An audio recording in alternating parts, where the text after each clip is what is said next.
क्या आप जानते हैं, गाय का दूध असल में फिल्टर किया हुआ खून होता है। जब गाय खाना खाती है तो वह उसके छोटी आंत स्मॉल इंटेस्टाइन में जाता है। एक लंबी और जटिल प्रक्रिया के बाद खून उस पचे हुए खाने से जरूरी पोषक तत्वों को सोख लेता है।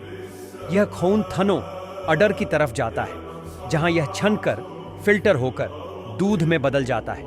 यानी दूध पचे हुए खाने और खून के बीच से होकर बनता है। कुरान ने इस जटिल प्रक्रिया को 1400 साल पहले कैसे बयान कर दिया।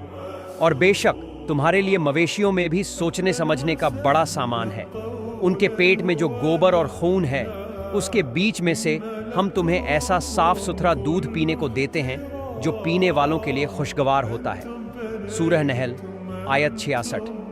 फरस का मतलब आंत भी होता है और पचा हुआ खाना भी, यानी दूध आंतों से होकर निकलता है, बिल्कुल उसी तरह जैसे साइंस आज हमें बताती है।